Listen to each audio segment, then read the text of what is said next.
Hi everyone. Using Angular animation can be a bit complicated. The syntax is somewhat weird and it's not very intuitive. But in some cases, in order to animate your HTML, Angular animation is your only option.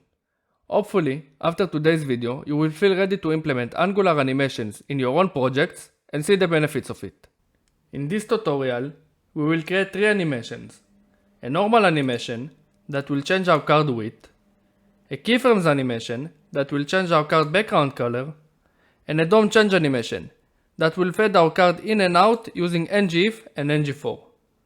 But before we get into the code, let's understand the basics first. Almost every Angular animation should have these functions. A trigger function which sets the animation name. This will be used to bind our HTML template to the animation in our code.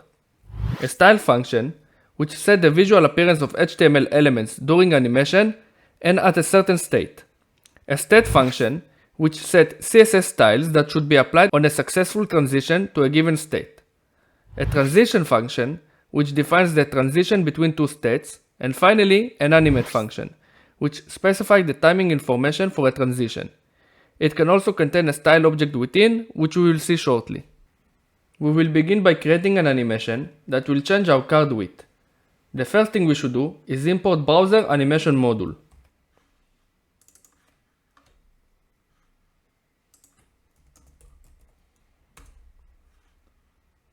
After importing it, we can start defining our animation. We will start by adding animations array to our component decorator. Inside it, we will define all the animations we use within the component. To start creating our animation, we should first set a trigger for it. Since the trigger is the animation name, I suggest you give it a name that defines the purpose of the animation. In our case, our animation will change the width, so I will call it wide narrow. The trigger function also gets an array that will hold all the animation functionality. The functionality will contain two states with two different styles and transitions between them.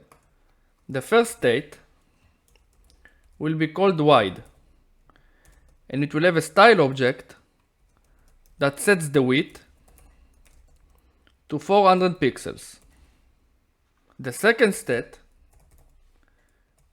will be called narrow, and it will have a style object that sets the width to 280 pixels. Now we should define transitions between the states. The first transition will be when we go from the wide state to the narrow state. And we will also define that it should animate for 1 second. The second transition will be when we go from the narrow state to the wide state. And we will also define that it should animate for 1 second. This is it for defining our animation. All we'll have to do is bind our animation to the HTML. But first, we need to create a variable that according to its value, we will decide whether the animation should transition to the wide state or the narrow state. We will call this variable isWide, and we will set it to false. Then we will create a function. We will call this function toggle normal animation, and this function will toggle the isWide variable from false to true and vice versa. Now we can finally bind the animation to our HTML. In the HTML file, we will use the animation on the element we want to animate. In our case, it's the card container. We will add square brackets, and inside of them, we will put an @ sign, following with the animation name, which is our trigger. In our case, it's called wide narrow. Now we should toggle between the states we define. We will do it by using our isWide variable. If isWide is true, we will transition to the wide state. Otherwise, we will transition to the narrow state. We will also add a click event to change our isWide variable value. We will use the function we created for it. Let's save everything and see our animation in action. As you can see, when we press the toggle normal animation button, our card width is changing and it's animating from the wide state to the narrow state and vice versa. Now let's create an animation that will change the background color of our card. And this time we will be using keyframes. Since we only have a few changes to do, we will copy our last animation. We will go back to our code and just copy and paste the last animation we created. First, we will change the trigger name. Our new animation will change the card background color, so we will call the animation background. It will also have two states. The first state is where there is no background for the card. We will call this state no background. This state will have a style object that sets the background color to white. The second state will set a reddish background for our card. We will call this state with background. This state will have a style object that sets the background color to a reddish color. We should also change the transitions accordingly. The first transition is when we go from no background to with background. And the second transition is when we go from with background to no background. The last thing we need for our animations are the keyframes. The keyframes will be used inside the animate function like this. As you can see, the keyframes function gets an array of style objects. We set in each transition 3 keyframes. On the first transition, we set the keyframes with an offset variable. The offset is the percentage of the keyframe. So 0 is 0%, 0.5 is 50%, and 1 is 100%. If you don't specify the offset, like we did on the second transition, Angular will spread the keyframes equally. So the keyframes will correspond with a 0%, 50%, and 100%. One thing you should be aware of is that you can apply any CSS style you want in the style object of the keyframes. But once the transition is done, the HTML element will have the style you defined in your stats, and not the style you define in your last keyframe. Now we should also create a variable that will control the animation like we did on the previous one. We will call this variable isBackground and we will set it to false. We will also create a function and we will call it toggle background animation, and this function will toggle the isBackground variable from false to true and vice versa. Now let's bind the animation to our HTML. We can copy our wide narrow animation with a few changes. We will change wide narrow to background, which is our trigger. IsWide will be isBackground. Wide will be with background. And narrow will be no background. Now before we test our animation, let's add a click event and we will call our toggle background animation function. Now let's save everything. And if we go back to our browser, you can see that when I click the toggle keyframes animation button, our animation is changing the background of our card like we defined. Now let's create our last animation. This animation is used when you want to animate elements that use ngIf or ngFor. As you already know, you can't animate those elements with pure CSS. Like every other animation, we should first create a trigger for it. We will go back to our code and add a trigger function.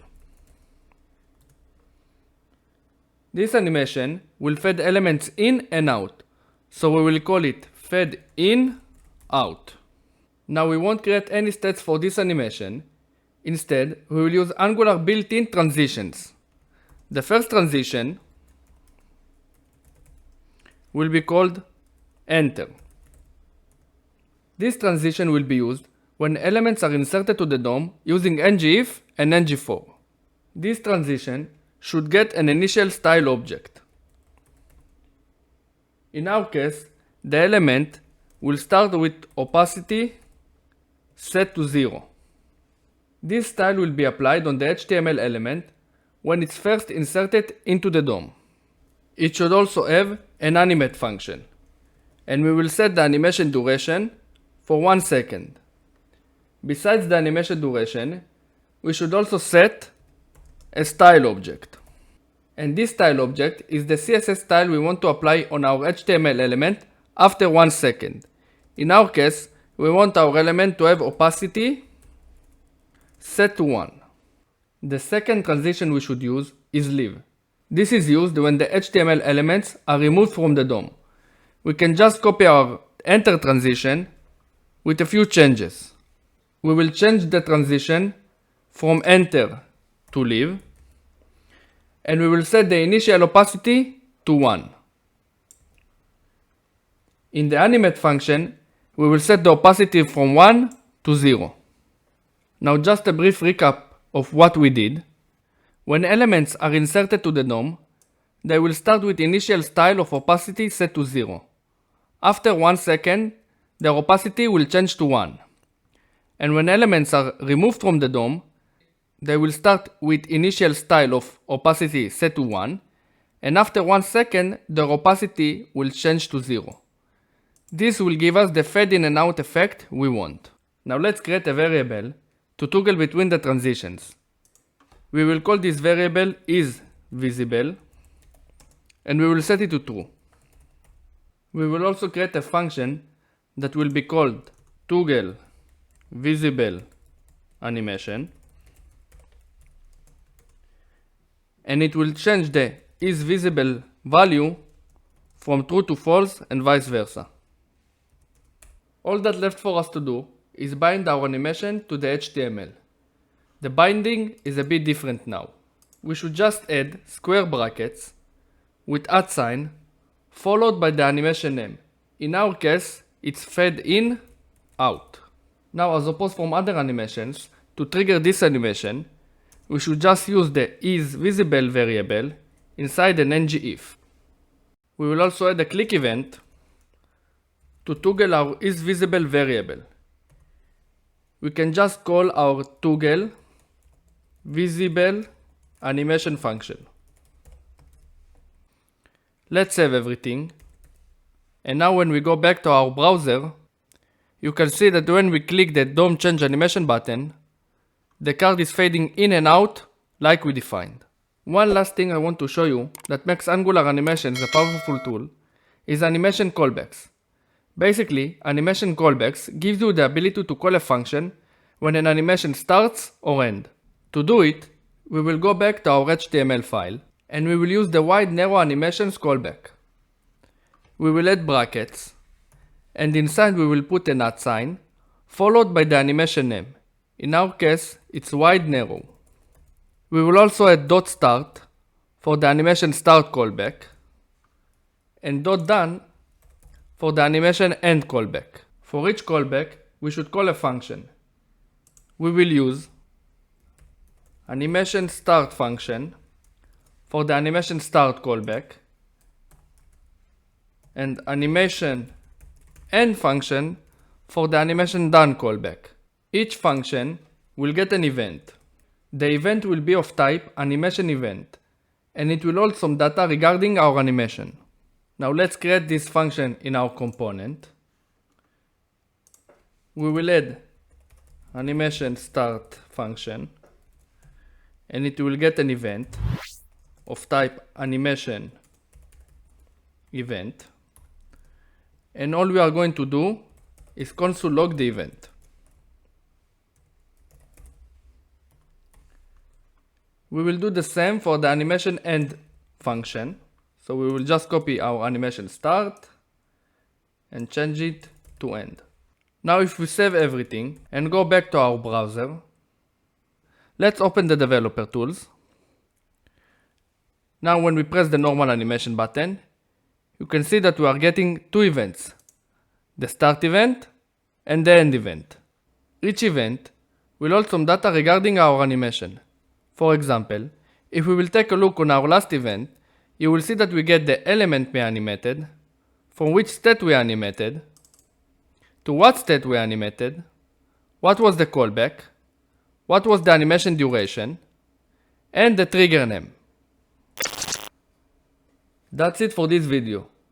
Hopefully you can see why in some cases Angular animation is a better solution and even your only solution. If you like this video, smash the like button, and if you want to watch more content like this, subscribe to the channel and hit the notification bell so you won't miss any future videos. I will leave the source code for this demo in the video description. Thanks for watching and I will see you on the next video.